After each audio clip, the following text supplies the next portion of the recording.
avô matou o Curupira pro povo entrar na mata sem medo. Rapaz, seu avô era foda. Bora lá, chat. O folclore brasileiro é assustador. Do querido Fiore. Mais um vídeo aqui do Fiore. Bora lá, bora lá. O folclore brasileiro é meio cringe. Pessoalmente, eu não acho o Saci aterrorizante. O Caipora parece um gnomo. O Cabeça de Cuia é uma lenda meio brega. Nossa, esse eu não e tá conheço. tudo bem. Na verdade, nem todas as lendas precisam dar medo, e esse nem é o objetivo de grande parte delas. Mas como um canal que cresceu no terror, eu senti a necessidade de encontrar terror no folclore e trazer isso pra vocês. Então eu fiz uma vasta pesquisa, me enfiei nos Nossa, cantos esse mais daí me sombrios deu da medo. internet, achando que eu não ia encontrar nada demais. Até que eu me deparei com o Encourado.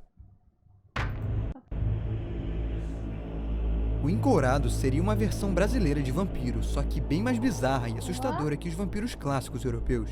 Eu não conhecia, não. O nome já diz. O Encourado usa roupa de couro. Tem 2 grandes asas de morcego e é presente em todo o interior do Nordeste. Ele se alimenta de sangue de animais e seres humanos, preferencialmente aqueles que não vão à igreja, e não pela falta de proteção que a igreja poderia oferecer. Qual a diferença do encorado pro chupacabra? Não seria a mesma coisa não que o chupacabra?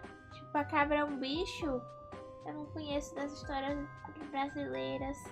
Bora aprender. E não pela falta de proteção que a igreja poderia oferecer, mas porque o seu sangue é simplesmente mais saboroso.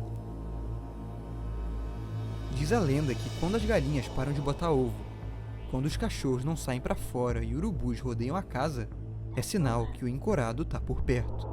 E quando isso acontece, ou você vai embora o mais rápido possível ou não tem o que fazer. Porque todas as coisas eficazes contra o vampiro, como alho, luz do sol, cruz, água benta ou qualquer coisa religiosa, não funcionam contra ele. Eita porra, o bicho Literalmente, é um ele vampiro não tem uma fraqueza.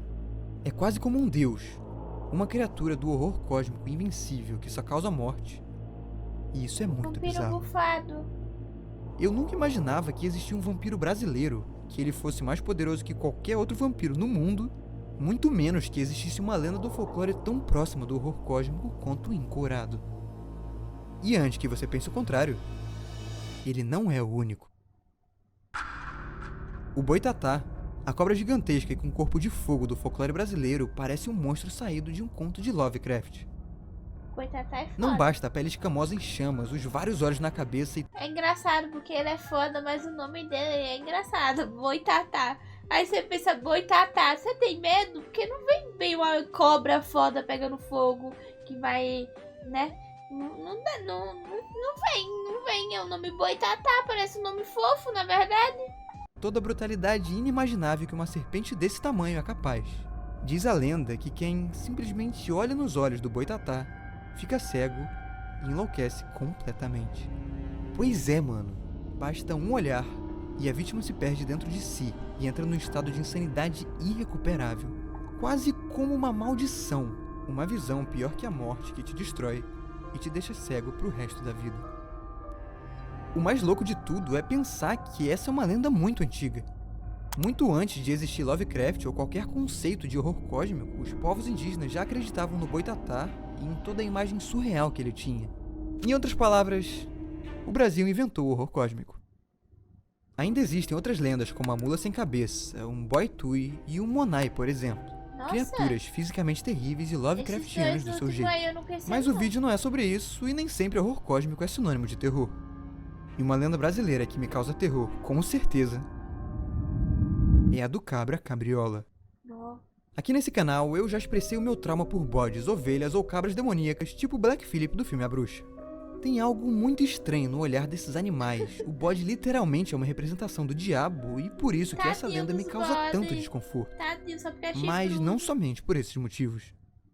O cabra cabriola é uma criatura meio homem, Esse meio daí bode, é- conhecida por se alimentar de pessoas vulneráveis e principalmente crianças. Rapaz, Quando o sol se põe nas cidadezinhas do Nordeste, eu vendo esse vídeo aqui criança, que eu não ia dormir é brincadeira, viu? Porque eu ia ficar com medo de cabra também, Ave Maria. ele vai à caça. Entra nas casas pelo telhado, janelas abertas ou portas, e é aqui que o negócio fica tenso. Porque ele não é um simples bode animalesco sob duas patas. O cabra cabriola, na verdade, é inteligente, sabe manipular mecanismos básicos como trancas de porta e cadeados, e ainda consegue imitar vozes humanas. Diz a lenda que ele escolhe as vítimas com antecedência. É engraçado, né? Os bichos vão esbagaçar você. O nome, Cabra Cabriola. Como que tem medo do nome desse? Cabra Cabriola.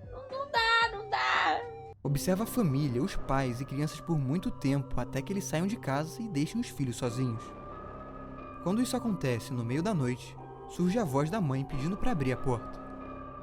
As crianças ingênuas vão abrir, só para descobrir que não é mãe coisa nenhuma, mas sim um homem bode, que as comeria vivas em seguida.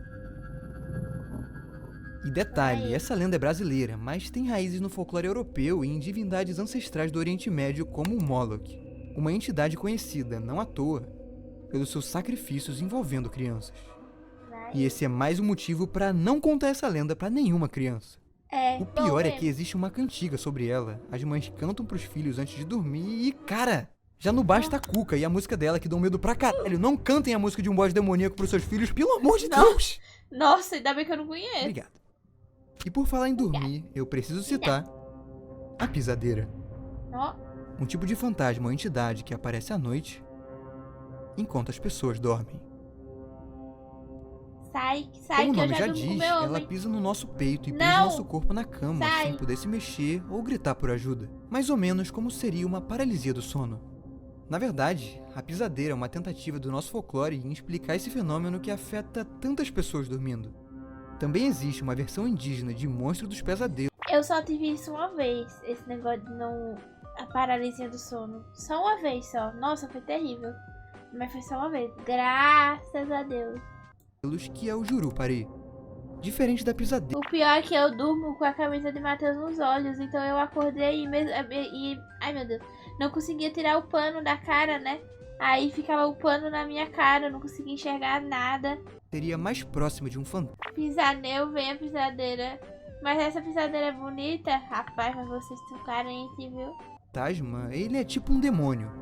Uma divindade do povo Maué, famosa por invadir sonhos e asfixiar as pessoas dentro delas, até a morte. A gente sabe que ele é uma tentativa de explicar a paralisia do sono pelo próprio nome Jurupari, que significa literalmente aquele que tira da boca. Em outras palavras, o monstro que arranca a nossa fala e impede que possamos gritar por socorro, bem como uma experiência clássica de paralisia do sono. E beleza, cara, isso é explicado pela ciência. Mas justamente por ser uma experiência palpável e que pode acontecer com qualquer pessoa dormindo, transforma tanto a pisadeira, o Jurupari ou qualquer outra criatura do sono num monstro terrível. É quase como se elas deixassem de ser uma lenda e virassem monstros da vida real. E esses exemplos não são os únicos que chegam perto disso. Muito menos os que mais causam medo. Permito-me apresentar a lenda do Lapatu. O Lapatu é uma criatura ciclópica, parecida com uma pinguari, só que bem pior. Ele habita a região nordeste do Brasil, tem corpo espinhoso, dente de elefante e é conhecido por sua fome insaciável, pelo apetite em carne humana e uma crueldade sem tamanho. Segundo os nativos da região, ele é pior que lobisomem, caipora ou qualquer lenda do país. E o motivo de tanto alarde é justificável, porque na verdade Labatu é um homem que existiu. Um mercenário francês que veio ao Brasil no século XIX, conhecido por atos desumanos. Em 1819, Pierre Labatut desembarcava no Brasil, onde ajudaria a tomar regiões dos portugueses na luta pela independência, o que teria sido muito bom se ele não fosse um péssimo ser humano.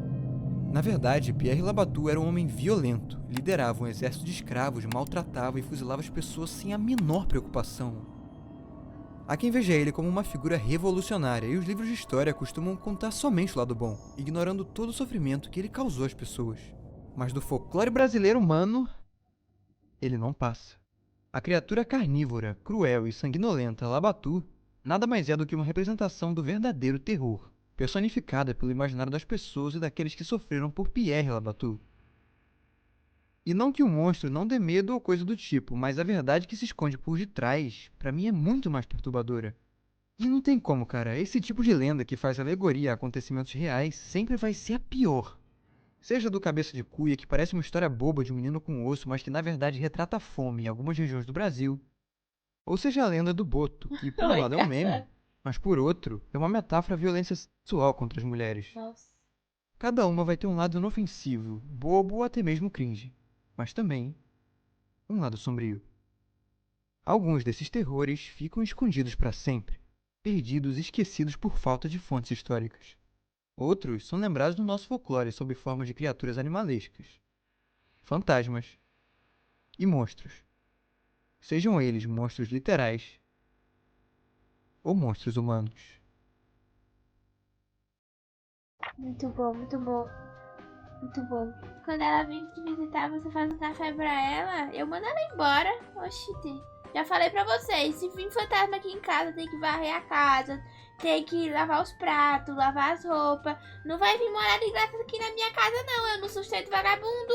Oxi. Um dia ganhamos a farrateira de uma familiar, porém subiu junto com uma estátua de um índio. De noite ouvimos barulhos, sensações e às vezes não conseguimos dormir. Joga fora. Joga fora. Não. Tá aqui ficar criando capeta vagabundo dentro de casa? Não. Aqui não tem vez, não. Não tem vez. Não consegue derrubar as coisas? Fica que nem gato derrubando as coisas do lugar pra fazer medo? Então consegue segurar a vassoura. Olha, palhaçada. Antes dele te assombrar, tem que assombrar a pia e o chão antes. Não ajuda no aluguel. Não ajuda a pagar a casa. Não varram a casa. Não faz nada. Só fica me atormentando. Não. É fora. E consegue derrubar as coisas e fechar a porta com força. Consegue varrer a casa.